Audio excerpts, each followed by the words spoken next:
Okay, my friends, welcome back. In today's video, we're going to be talking about planetary dignities. Hi, I'm Charlie Starr. The video you are about to watch is part of my free course, How to Read a Birth Chart. And now, back to this video. What are the planetary dignities? Planetary dignities are simply a term to describe how a planet is doing based on the amount of support they're receiving or not receiving from the sign that they're in. As we learned in previous modules, the planets rule particular signs, and that sign is said to be their home, or another term for this is their domicile. When a planet is in its domicile, in its sign that it rules, it's best supported to do the things that that planet wants to do and naturally wants to express in our birth chart. So imagine this as if you are the planet and the sign is your home. When you're in your home, you are surrounded by your own element and you are best empowered to be yourself, right? If you are in somebody else's home, you can be inhibited by the rules that they have, the value systems that they have.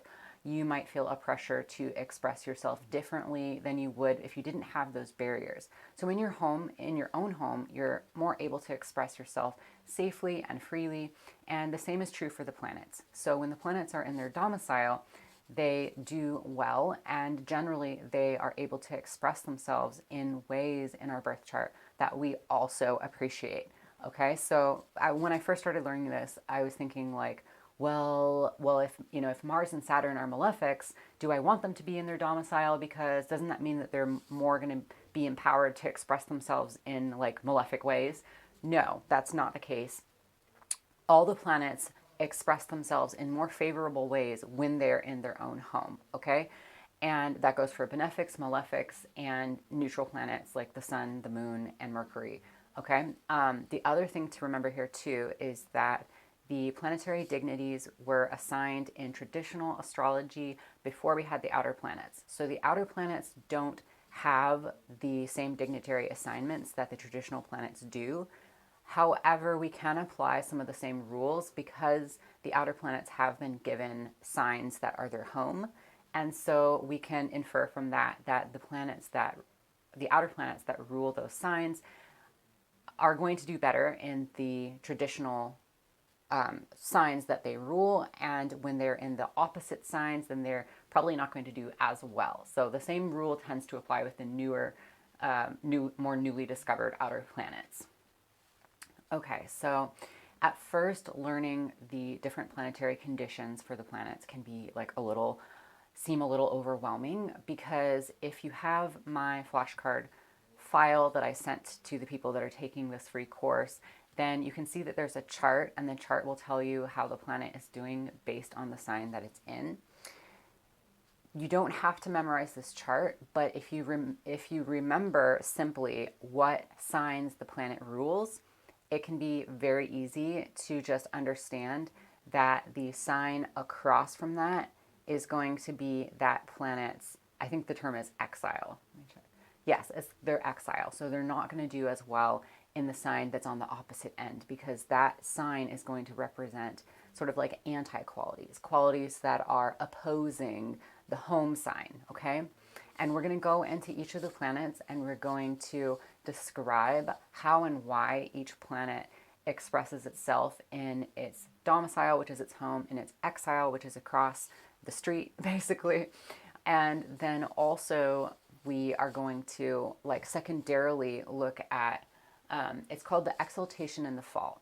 And basically that is just a way of describing a planet that is not in its home, but is in a home that is supportive of that planet. That's called the exaltation. And then their fall is going to be the sign that's across the street, across the zodiac wheel from that sign. And that sign, naturally, they're going to do not as well in. Okay, starting with the sun. The sun is, if you remember from when we talked about what the sun represents in the birth chart, this is your conscious self, and this is also the place from which you project and give to other people.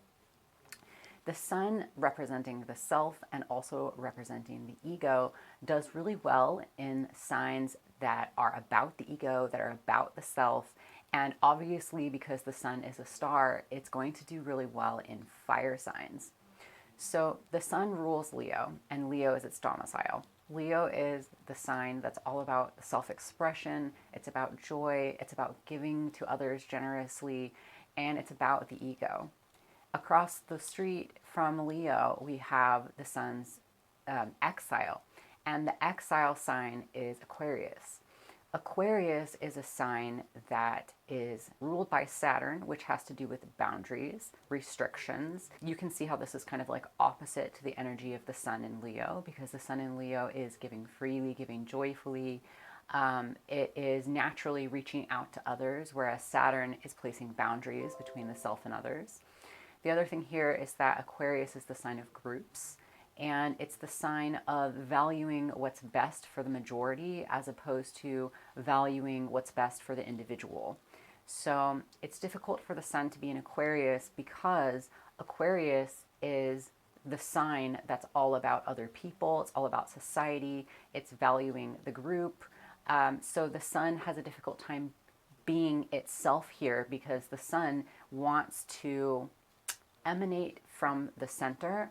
And if you're in a sign that's not valuing the center, the self center as the center, then it struggles. Okay. So Aquarius does struggle with the concept of loving itself. And that is something that we see because the sun is in exile.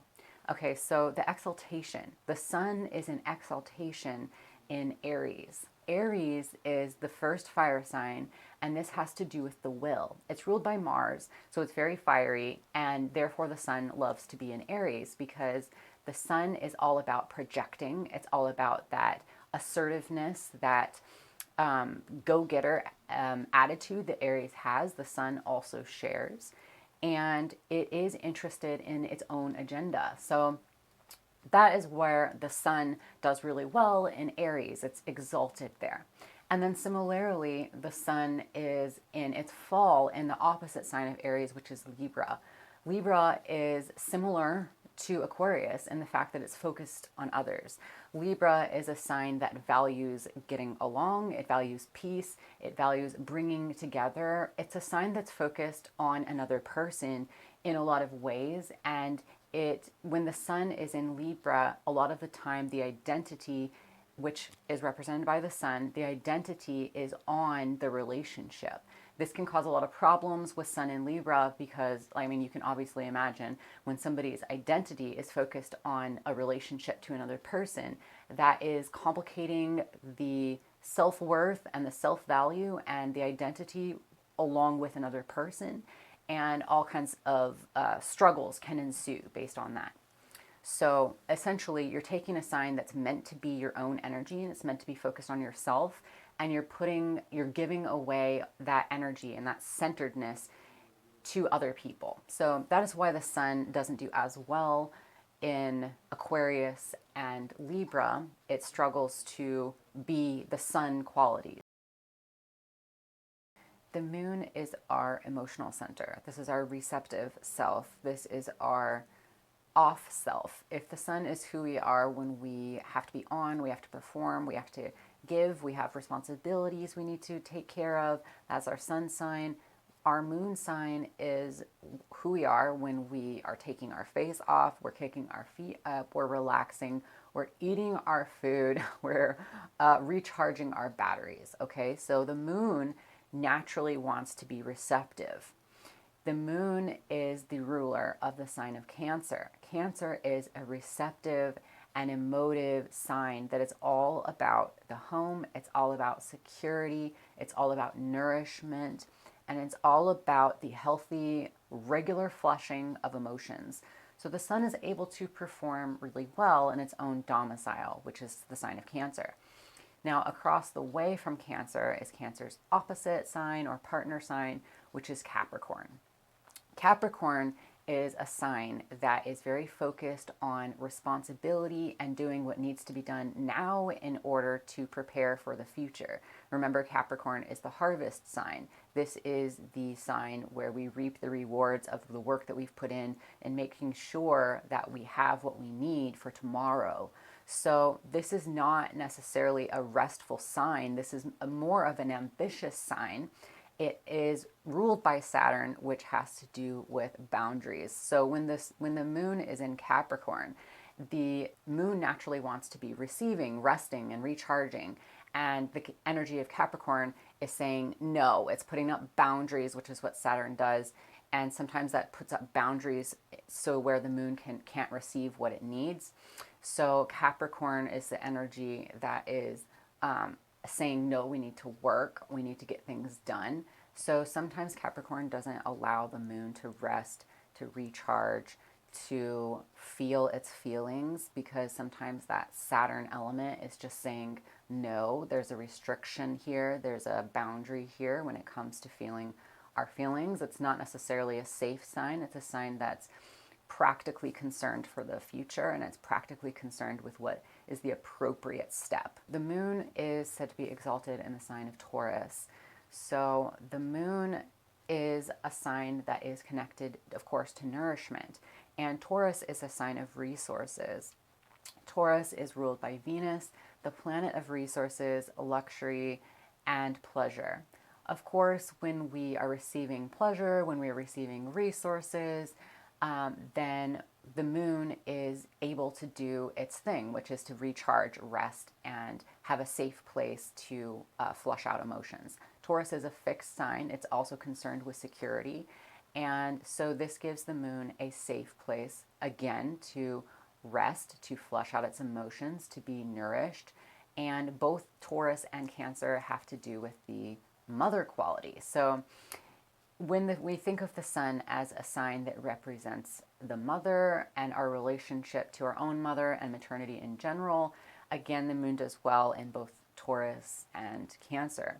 So what is the sign across the way from Taurus? That is Scorpio. So that means that the moon is in its fall when the moon is in Scorpio. Let's think about this. Scorpio is a water sign, but it's ruled by Mars. It's a fixed sign, which means that there is a layer to where it's a little bit harder to get to what's happening underneath, because Scorpio is a sign of trauma. With the moon in Scorpio, the moon is not necessarily able to do either of its things well. It's not necessarily able to connect us to our subconscious self, because there's that scab there. And it's also not as easy for the moon to receive here, again, because of that pain. So Scorpio, somebody who has their moon in Scorpio, these are some of the things that it can look like. Somebody with their moon in Scorpio might not have been able to ever be in a safe place, so they might not know how to relax, how to be in a place where they're able to receive. It may be that in the past, when they have become vulnerable to others and opened up emotionally, the very people that they did that with have wounded them. So they're trying to protect themselves. It can be too, because Scorpio has to do with power, that their own vulnerability was used against them. And so there is expectations placed on them when they received from other people that were unfair, that put them in a power dynamic that was exploitive. So there's a lot of things here with the moon in Scorpio that can be difficult for the moon to get what it needs, because the person may still be having a lot of trauma responses. Mercury rules two signs. Mercury rules Gemini and Mercury rules Virgo. So both of these signs are Mercury's domicile. And because Mercury rules two signs, this actually makes these signs both the domicile and also the place of exaltation. And so it becomes very easy to see where is the fall and where is the exile. That's going to be Jupiter's houses, which are always across the street from Mercury's houses. That's going to be Sagittarius and Pisces. So I'm going to talk about these two signs, Mercury's two signs and Jupiter's two signs, as opposing each other, kind of together. So the energy of Mercury is an energy that has to do with the mind. And in order to understand things mentally, it's important for the mind to categorize things very precisely. The mind needs to come up with very specific definitions for things, and that is the way that the mind, the mental state of a human being, is going to conceptualize and understand and apply its reality. That's the way that the mind works, okay? The mind is associated with the air quality, and the air quality really needs things to be light and precise in order to communicate, because that's another thing that Mercury is all about. It's all about communication. And in communication, it's very important to have a shared definition for the words that we're using. This is what language is, right? Now, let's talk about Jupiter. Jupiter is all about expansion. Jupiter is all about spirituality. It's all about understanding things on a very meta level. So this is not just memorizing definitions. This is like seeing the big picture. And Jupiter's energy is increasing, increasing, increasing. It's expanding and expanding and expanding. It wants to reach us up to higher, transcendental understanding of things that really transcends the mind, that really transcends language, that really breaks all the barriers of definition. Jupiter is associated with God and associated with concepts that are essentially out of our grasp from an intellectual standpoint as human beings. So when you have Mercury in Jupiter's signs, you're taking something that wants precise definition and you're not allowing it to have precise definition. So it can be very difficult for Mercury as representing somebody's mind, their intellect, their need for precision in Jupiter's sign, where they're not allowed to have that.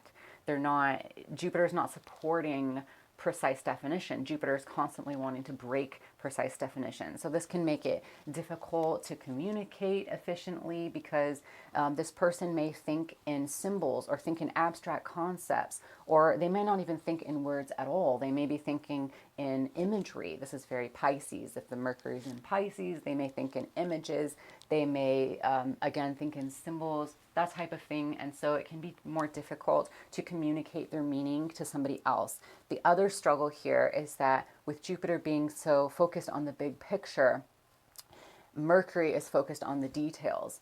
And so when the person is going to execute details, they are not going to be a detail-oriented person. They're going to struggle with skipping over the finer things that are very important in order for something to work as a whole. So if you have this person going to apply themselves to something that requires a fine attention to detail, they're going to struggle. They're going to have a better time grasping the bigger picture of the issue, and they're probably going to miss out on like some very important key features because they didn't notice them. So that's kind of the fall and the exile issue of Mercury being in one of Jupiter's signs.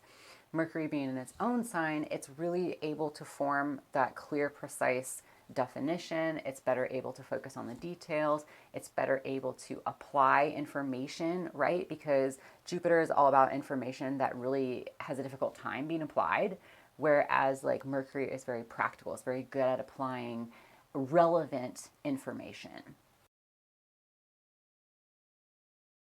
Mars's domicile is Aries and Scorpio.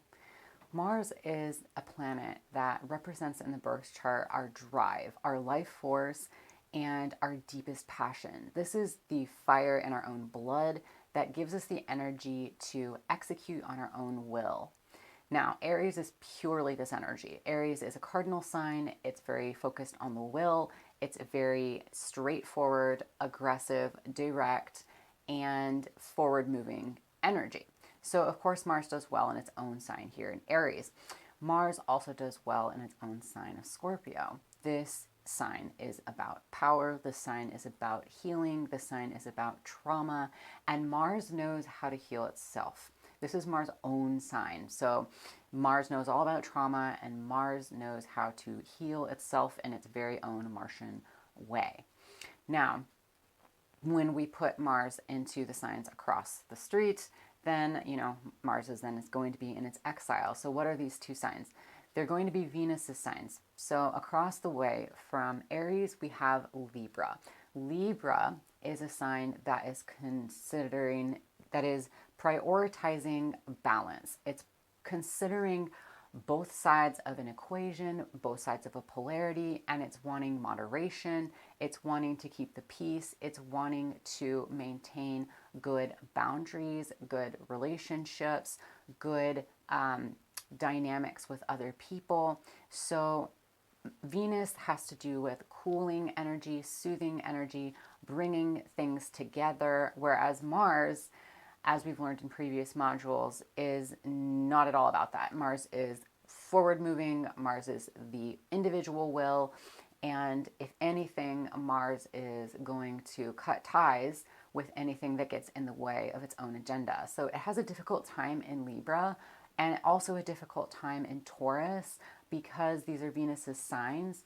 Taurus more has to do with nourishment, it has to do with pleasure, and because Mars is trying to go for something, then it has a hard time kind of like relaxing. So if Mars is in Taurus, when you as a person with Mars in Taurus is needing to express your strong emotions, or if your Mars is in Libra, same thing, you have something that you need to say, you have something that's important for your will.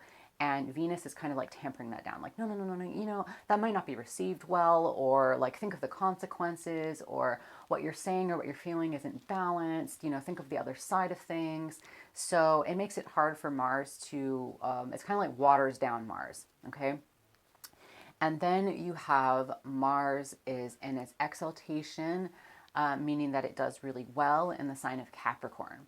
Capricorn is ruled by Saturn, and Capricorn is very focused on planning for the future. So because Mars is also very concerned with planning for their own individual future, essentially the sign of Capricorn allows for the strategy and the planning and the maturity and the looking towards the long haul to be coupled with Mars coming in there and providing the drive, the stamina, and the energy to actually execute on those goals that Capricorn wants to execute on. Okay, so this planet in that sign, they go really well together. Sometimes, Capricorn without a Martian energy is somebody who's constantly making plans but has a hard time actually executing. And sometimes Mars, if it doesn't have any of this stable energy of Capricorn, is hot-headedly rushing off in its particular direction, but doesn't have any type of strategy, doesn't have any way that they're going to be able to sustain what they're doing for the long haul. Or they may be looking ahead, but not looking far enough ahead. So Capricorn and Mars do really well together. Now, if you put Mars in Capricorn's opposing sign, which is Cancer, then Mars doesn't do as well. And we already talked about the sign of Cancer, and so you can kind of understand why Mars has a difficult time in Cancer, because Cancer is, again, a water sign. It's about resting and recharging. It's about having a healthy, regular expression of emotions.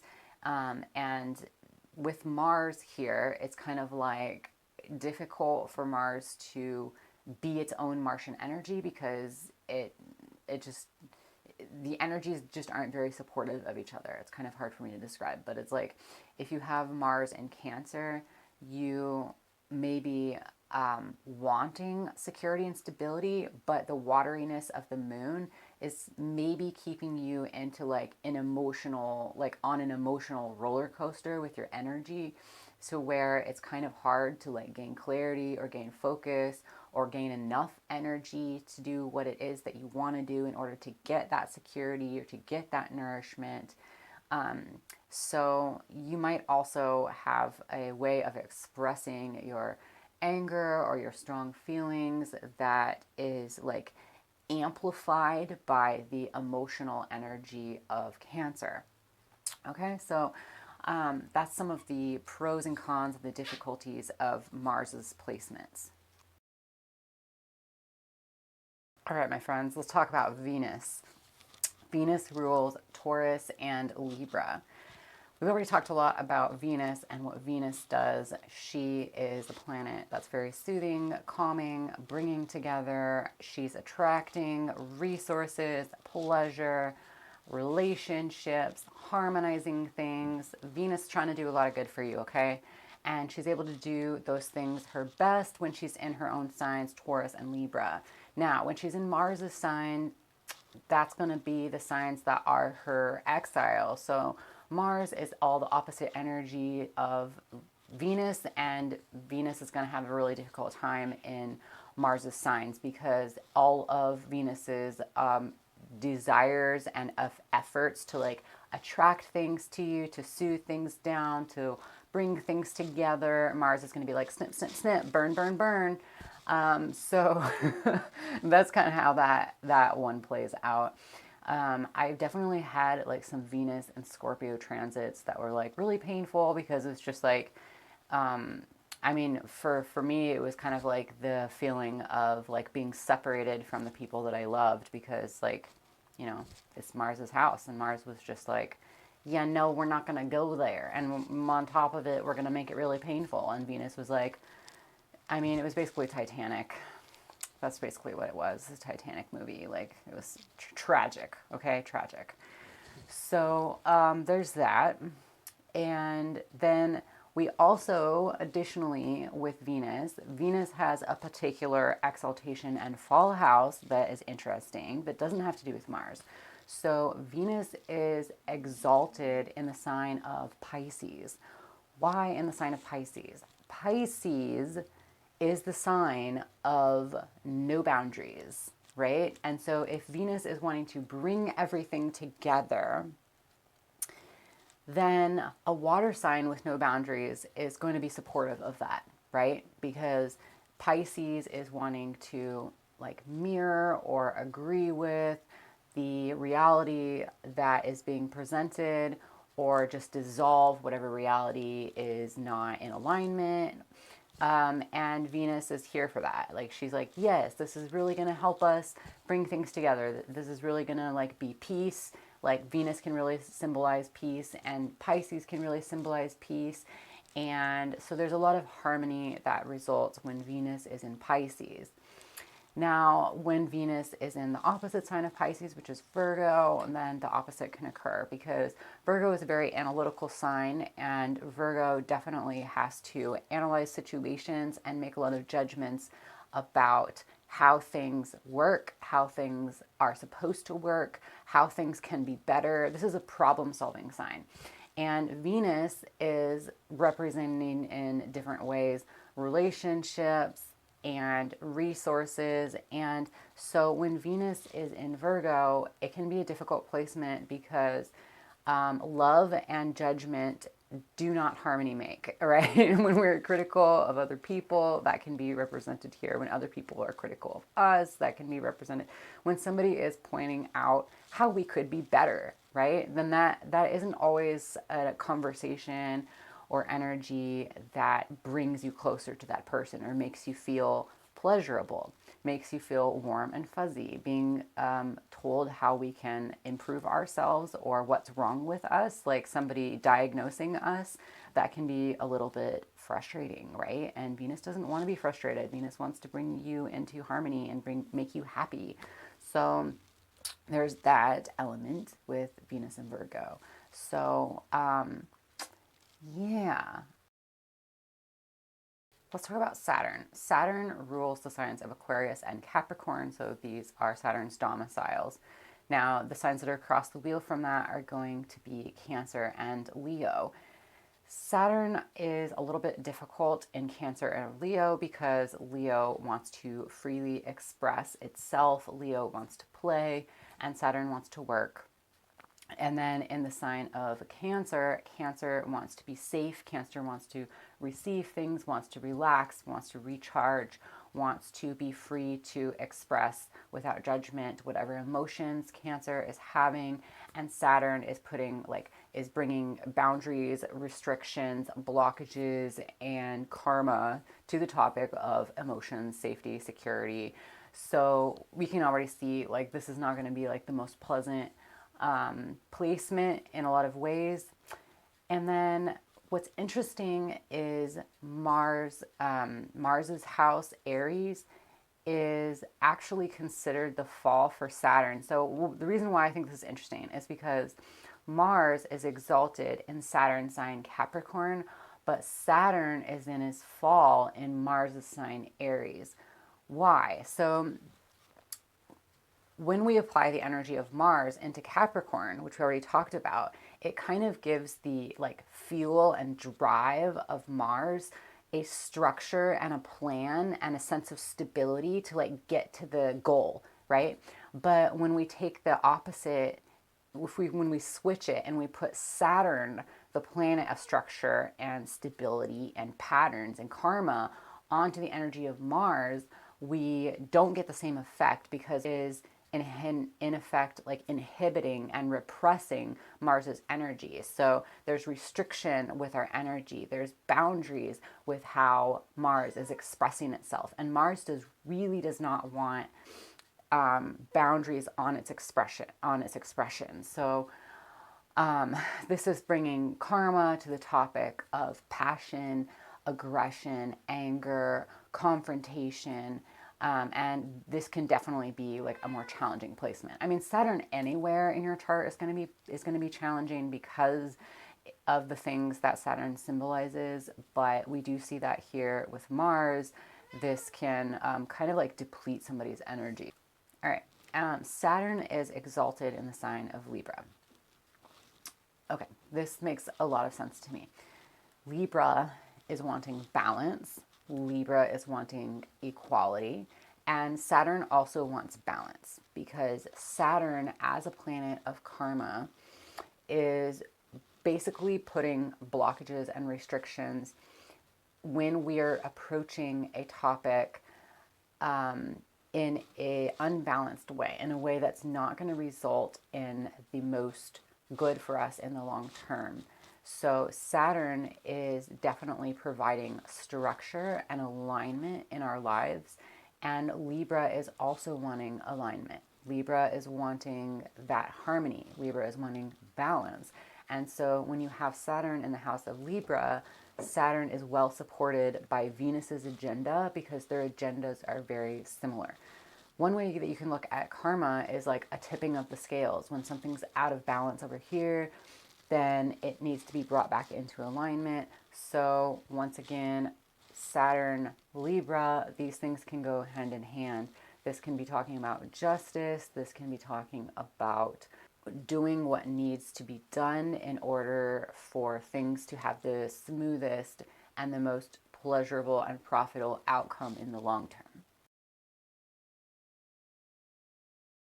Jupiter rules Pisces and Sagittarius, so those are his domicile signs. And then that's going to mean that Jupiter is in his exile when he's in Mercury signs. The same is true vice versa. When we have Jupiter in Mercury signs, we can get some similar issues that we have when Mercury is in Jupiter signs, but it's not exactly the same. So like, for example, we talked about how when Mercury is in Jupiter signs, then it's kind of like the mind is having a difficult time. The mind doesn't really think in precise terms, and that having a difficult energy when they are going to communicate or when they're going to try and practically apply their information or their thoughts. So when Jupiter is in Mercury sign, then what can happen is that the effect of Jupiter, which is the soulful, the expansive, the philosophical part of that person, is trying to be like put into practical terms, and that equally can have its difficulties because you're having this planet that wants to expand trying to fit itself into a house that's about practicality and about application. So this person can end up limiting themselves when it comes to topics of philosophy or spirituality. This person might not have very much like patience for sort of like meta topics because they're just like wanting it to fit practically. They may end up with a belief system that is too narrow, or they might just like not have a belief system. If they don't see like a practical use for it, their beliefs are just going to be very like here and now focused, which is not necessarily a bad thing. But you can see how this is restricting what Jupiter wants to do, which is to like expand and like bring you out of the limitations of the mind. But you're putting Jupiter into the house of the mind, meaning that Jupiter is kind of put into like a confinement that Jupiter doesn't really want to be in any confinement. Now, when we have Jupiter in Cancer, that is Jupiter's exaltation. So this is the sign of the moon. The moon allows us to get in touch with our subconscious self. And so the sign of the moon, which is Cancer, is like the window to our subconscious self. If we think of Jupiter as our divinity, our soul, our like expansive need to like understand who we are and our position in the cosmos, right? Then the moon is a very supportive way of doing that, and a very supportive door to that, because the door to the subconscious is often the door to expansion and the door to understanding ourselves on a much deeper and more complex point of view, if that makes sense. So then when we put Jupiter in the sign across from the moon, which is going to be Capricorn, then once again, we see Jupiter not being as happy here, because Saturn's houses, particularly Capricorn, has to do with boundaries, restrictions, and Jupiter doesn't want any boundaries. Jupiter doesn't want any restrictions. Jupiter just wants to expand. Oh, my light just turned off. So Jupiter is applying so when Jupiter is in Capricorn, what can happen is that when the person goes to apply themselves to Capricorn topics, when they're trying to make a clear plan for the future, and they're saying, this is what I need to do in order to X, Y, Z, they're needing structure, and Jupiter is like blowing out that structure. So this can create like a situation where the person is not able to like think big. They're not able to like dream really in the way that is going to be fulfilling for their soul, because they're like putting limitations on themselves before they even begin, right? So it can look like that. It can be like, okay, this person, instead of thinking, what do I want, and then making a plan, they're thinking like within the confines of Saturn already. They're like, well, what can I do? What's possible here? What things can I clearly like make steps for? A, B, C, D. What can I see every step for? Okay, well, that's the thing I'm going to go for. And they're kind of like skipping over like, what does my soul want? What's going to be fulfilling for me? So it can look like that. The other thing that it can, that it could do with this combination is like that they are having a difficult time coming up with the right steps, because Jupiter is like constantly dissolving or making foggy the steps that this person may need to take in their life in order to get to where they're going to go. So kind of almost like the opposite problem of like not being able to like see all the steps, and that leading to like a restriction of Jupiter's energy. Okay, and that is it. We're not really going to go over the outer planets because, like I said, they don't really have an exaltation and a fall, but I leave it up to you guys to apply the same principles of domicile and exile, which would be that Neptune is the ruler of Pisces, which would put in its exile in Virgo. Then we have Pluto is the modern ruler of Scorpio. So Pluto would be in its exile in Taurus. And then we have Uranus, which is the modern ruler of Aquarius, putting Uranus in his exile in Leo. Hope you liked this video. I hope it was helpful for you. Like I said earlier, take this information with a grain of salt. The examples that I gave as to how this can look were only examples. Archetypally and energetically, we can see how some of these energies are more supportive or less supportive of the qualities of the planet. And that can express itself in a variety of different ways. So if you have something to share, if you have one of these placements, and you've seen it play out in a particular way, then go ahead and share in the comments below. I would love to hear your feedback on what it's been like for you to have these planets in one of these signs. Thanks for watching, and I'll see you in the next video.